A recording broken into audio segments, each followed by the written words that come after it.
voisin à droite, je veux dire autrement que oui.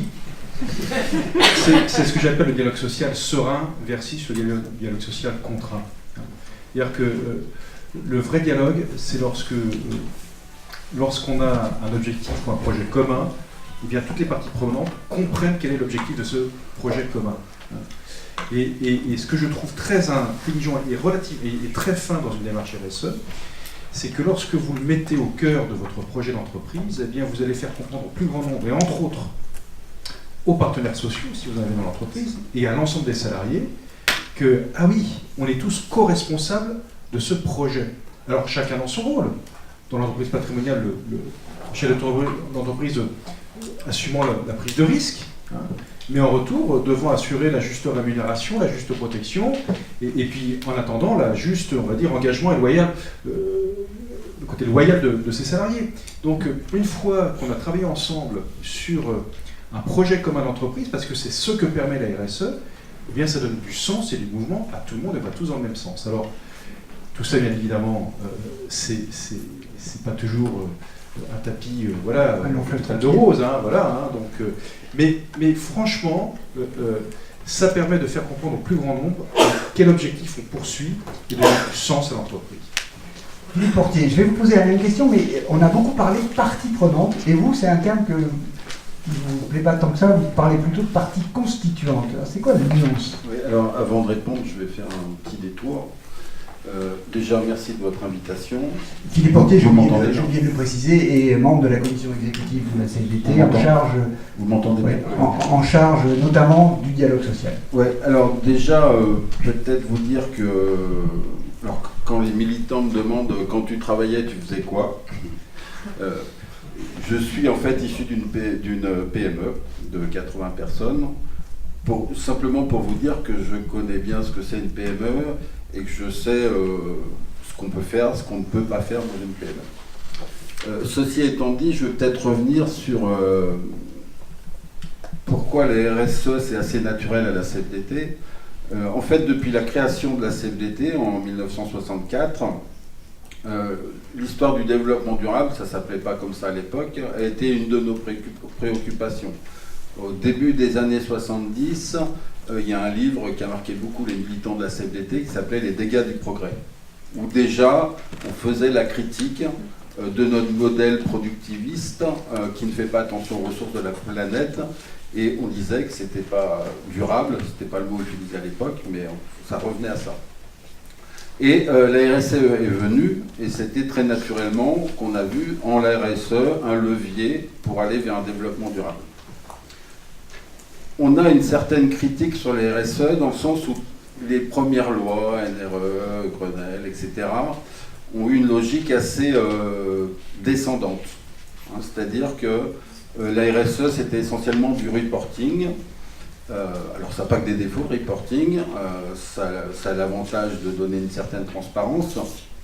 Mais le problème, c'est que c'est plutôt de l'a posteriori. Hein, c'est-à-dire qu'on regarde ce qu'on fait, on constate, et c'est a posteriori. Alors, je ne dis pas ça parce que Dominique est là, mais la loi sur le devoir de vigilance inverse cette philosophie, parce que là, c'est de l'a priori. C'est-à-dire, on cartographie les risques, on essaye de voir quelles pourraient être les menaces pour notre entreprise. C'est en l'occurrence une multinationale, mais comme elle doit s'occuper de ses chaînes d'approvisionnement, les PME sont aussi concernées. Et là, c'est un renversement de la philosophie, et c'est très intéressant. Et si on ne veut pas une démarche qui soit descendante, si on la veut plutôt ascendante, peut-être faut-il regarder ce que souhaitent les salariés. Alors j'ai choisi deux sondages, un syndical, un patronal, pour être le plus objectif possible. Nous avons fait une enquête à la CFDT qui s'appelait « Parlons travail ». On a eu 200 000 répondants, ce qui est pas mal. Ce n'étaient pas tous des adhérents de la CFDT, il y avait des adhérents d'autres organisations syndicales. Il y avait des salariés non adhérents, mais ça c'est pas très dur à trouver en France. Hein. Et ce qui est très marquant, je vais vous donner qu'un chiffre, c'est que 3 réponses sur 4, c'est exactement 72%, les salariés disent « je veux avoir mon mot à dire sur ce qui me concerne ». Sur ce qui concerne mon travail, sur ce qui concerne mon poste de travail et sur ce qui concerne les choix de mon entreprise. Ça, je pense que c'est important, c'est assez nouveau, et quand je vous entends, vous dites la même chose. Hein. Et un autre sondage, c'est un baromètre qu'a fait l'UIMM sur l'attractivité des entreprises, et ce qui ressort fortement, c'est que bien avant le salaire, bien avant le prestige de l'entreprise, un salarié va choisir une entreprise en fonction du sens qu'il donne à son travail et du sens qui est donné dans l'entreprise. Et ça, je crois que c'est très caractéristique du monde dans lequel nous sommes et du monde qui évolue.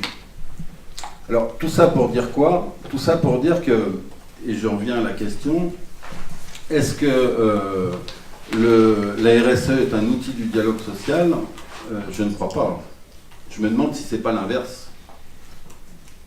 Est-ce que ce n'est pas le dialogue social qui est un outil de la RSE? J'aime pas trop le terme outil.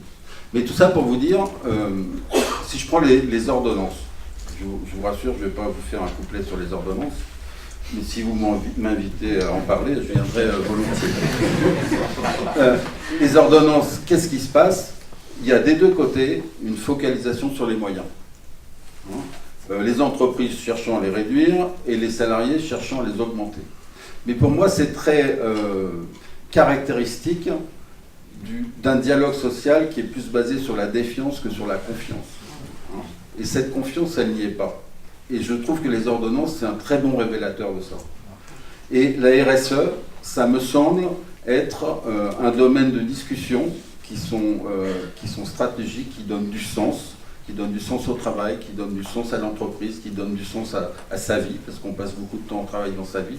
Et par rapport à ça, je pense que c'est un vrai levier pour enrichir le dialogue social et faire que ce dialogue social soit basé non plus sur la défiance, mais sur la confiance. Hein, donc c'est pour ça, je pense que c'est très important. Et c'est d'autant plus important que les questions RSE, elles sont aussi, je pense, gages de pérennité pour l'entreprise.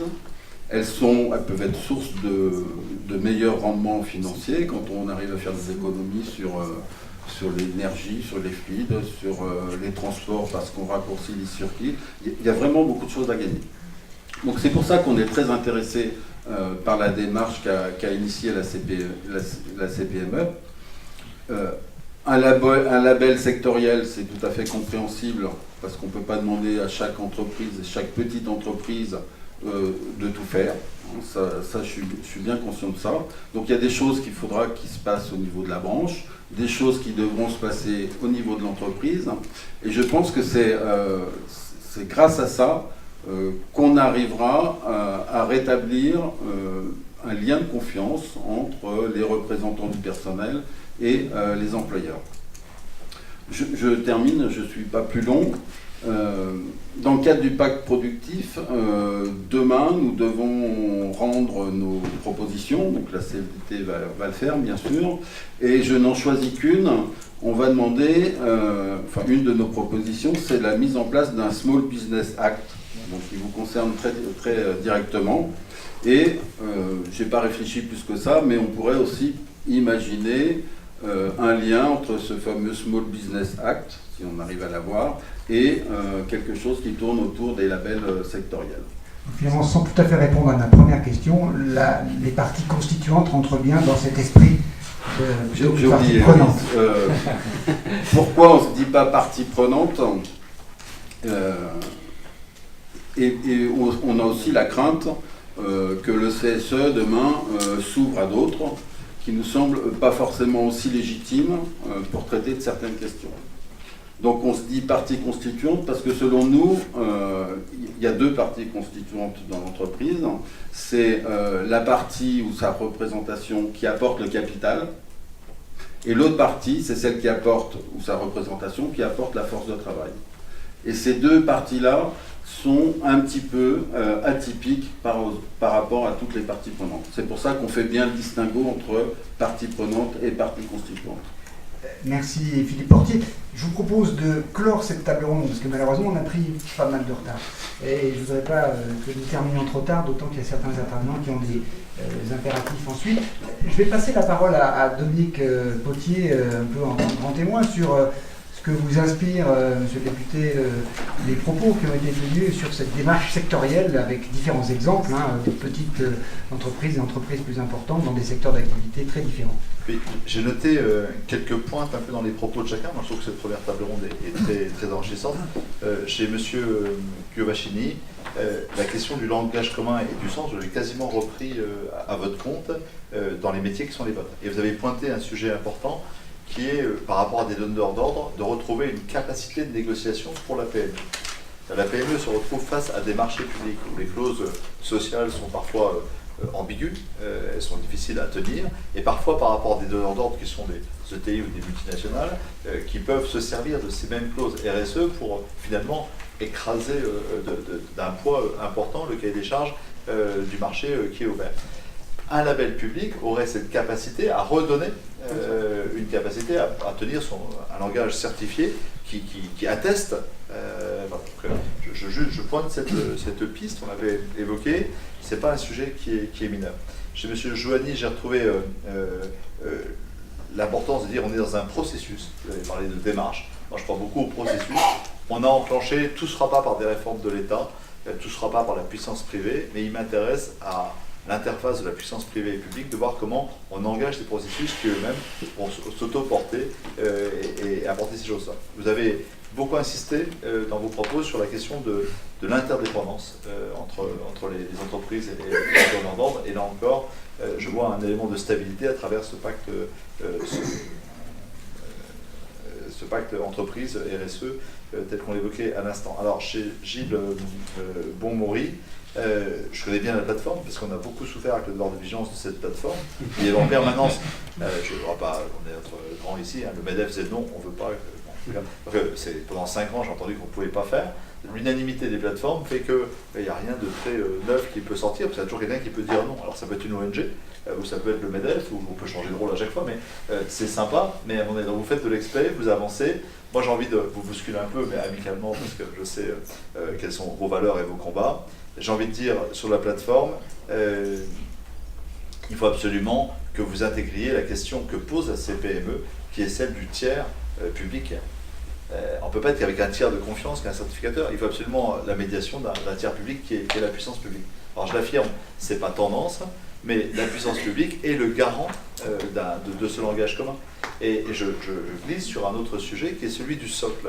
Vous êtes, et je ne suis pas là pour aller dans le sens du poil, pour être dans la flagornerie, c'est pas pour ça que vous m'avez invité. Je pense qu'il faudra certes décliner par filière, parce qu'on ne va pas comparer quelqu'un qui extrait du pétrole avec quelqu'un qui fait une entreprise de propreté ou de la prestation numérique.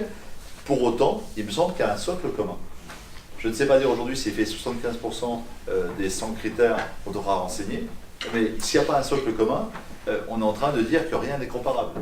Et vous remettez Capharnaüm dans la RSE. Donc je pense que le socle commun, pour ma part, plus il sera élevé, mieux c'est. Je vous fais un seul exemple, l'égalité homme-femme, qu'on soit une plateforme pétrolière ou une plateforme numérique, c'est un enjeu qui est commun, qui est universel.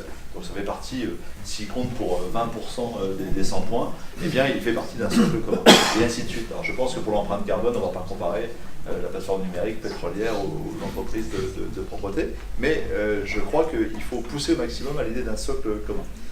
Je voudrais juste terminer avec un petit mot sur ce qu'a dit Philippe, avec qui on a cheminé sur ce combat législatif, Philippe Portier pour la CFDT.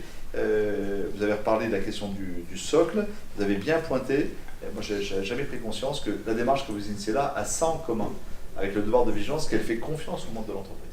Donc on est sur une nouvelle génération de droits qui crée finalement un processus basé sur la confiance en l'entreprise.